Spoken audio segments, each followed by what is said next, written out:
started playing chess when I was just a kid. I thought the pieces looked like toys, but my mother said it was a game with rules and everything.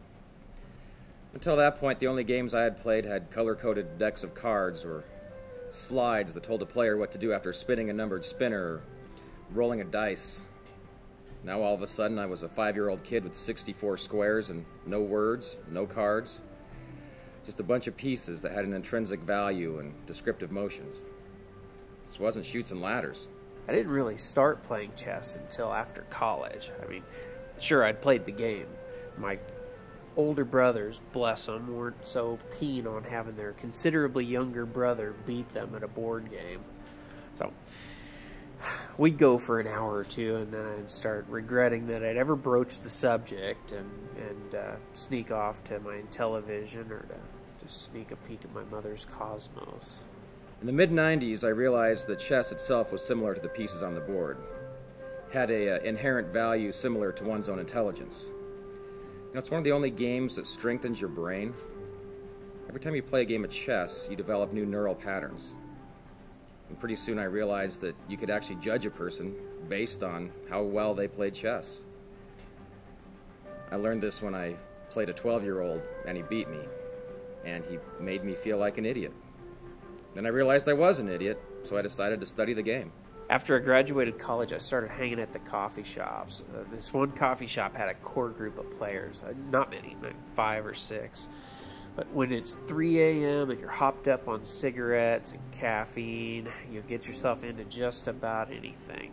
For some people, it's drugs and alcohol. For other people, it's religion or sports or Facebook. For me, it's chess. I bought a laptop computer just so I could install Chess Master 2000 and become a better chess player. The computer cost more than my car at the time. It's supposed to be one of the fastest commercially made laptops they have made back then, and today it's just another piece of garbage. I became obsessed. I started hanging out at the bookstores, reading all the books on chess, the openings, the Sicilian, the King's Pawn, the Grob.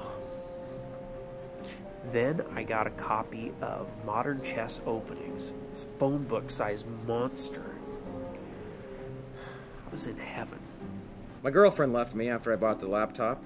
She said she could understand if I was abandoning her to look at porn, but to just play a stupid game, that was just too much. I was playing 8 hours a day.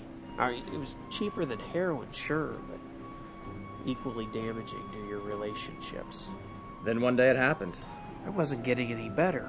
No matter how much I studied, No matter how many games I played or books I read, I had reached the limits of my chess knowledge. I had peaked. Then one day that 12-year-old, who is now 17, comes into the coffee shop, we play a game of chess, and he kicks my ass again. And again, I feel like an idiot. I took a look at my life and I realized what every junkie ultimately realizes. All that time wasted. All those years gone. All my friends, All the opportunities gone. gone. No one becomes a better junkie. Just another junkie.